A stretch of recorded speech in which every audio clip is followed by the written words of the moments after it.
Dr. Lee Warren. I'm part of the PLIM ministry. You've probably seen many of my segments on YouTube. And in this interview, we're going to do a show with Dr. Archie Mason, Jr., representing In His Image. And we're going to discuss the crisis of one of the greatest crises in the last 500 years. I should say that will shape the whole world, and especially the country itself. But in this segment, what we're going to deal with is how secure is our financial assets at this time. We have many things that have transpired. We had Fannie Freddie Mae to blow up. We had the subprime to blow up. We had Lehman Brothers that no longer exists. Bear Stearns. We had banks like WaMu and Wachovia that no longer exist. They've been merged together as a result of the Federal Reserve System. So we're going to deal with this because this is something that's going to be with us for some time. It's going to, like I said, it's going to shape our lives, lower our standard of living, and actually, currently, we have began the Great Depression, or should I say Depression 2.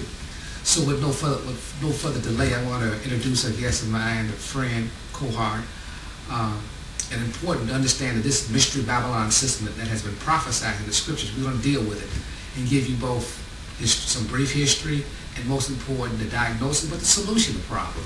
So I'm going to introduce my guest. He is Dr. Archie Mason. I want to thank you for this opportunity to be a part of what you're doing here, and appreciate again for allowing me the opportunity to partake in this. So let me just briefly tell you that what is In His Image is all about. Both my wife and I are actually co-founders of this. It's a ministry, really, to be honest with you. And the formulation of it is for twofold. One, we want to keep always in front the focal point of the fact that it is a spiritual situation that we're dealing with.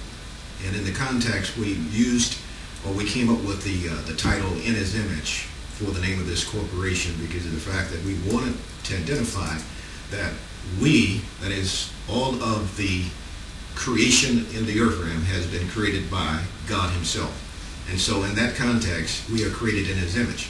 Second of all, the most important objective is what we're trying to do is that we're trying to help enlighten, as you have done for many years, even before I got involved with this, people that, whether they're in church, out of church, we wanted people to understand where we are right now in terms of the biblical prophecies and so forth. And so, again, I want to thank you for this opportunity to share this, because I think in the segments here we can help to give some perspective of what it is that we're actually engaged in right now, because of the fact that the Word of God says that the enemy comes to steal, to kill, and to destroy. And that's where we are right now.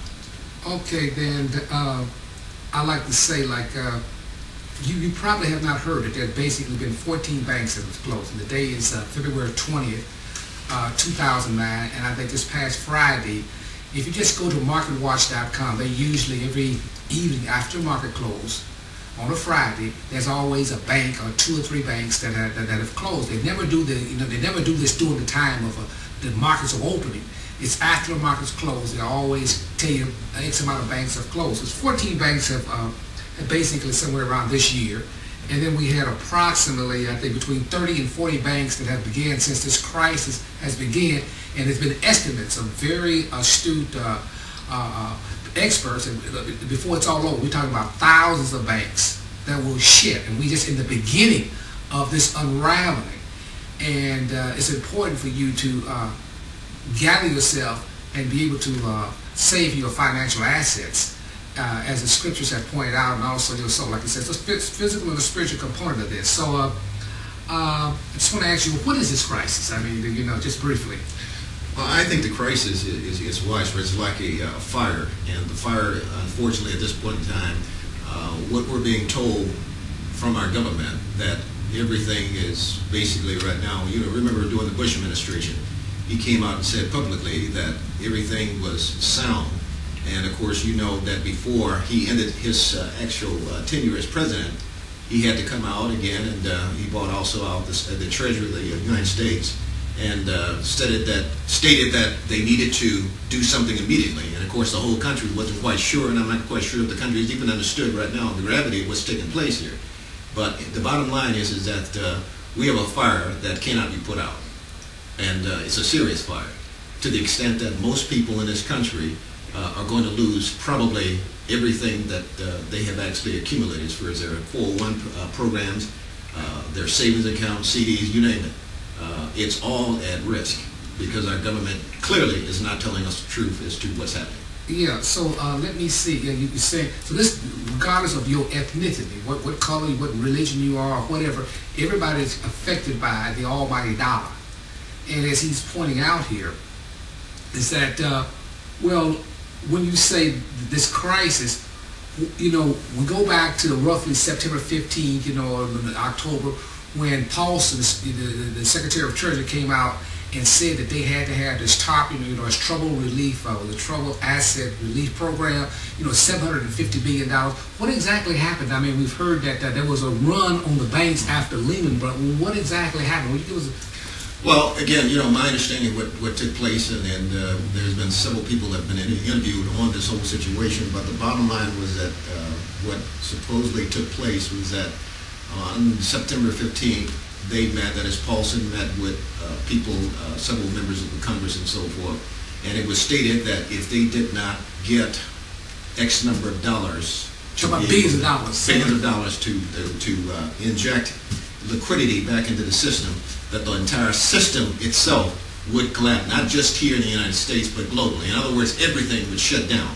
That meant that every market, if you will, all of the banks, everything would have just completely shut down because of the fact that they had actually get into a situation here where obviously there was just no liquidity in these banks and so forth. So we see that the banks basically have assets on the book that are, you know, basically worthless. These fraudulent bonds that they sold in terms of the subprime, that people couldn't pay the bonds. They couldn't pay these bonds, so it wasn't a cash flow. So the bonds became mostly worthless. So the assets of the banks now are worthless. They can't loan. And then was basically most banks in this country are what, insolvent. They're insolvent, and that again, that's one of the things that you know, we don't seem to get the gravity of this, because the major banks, we're not.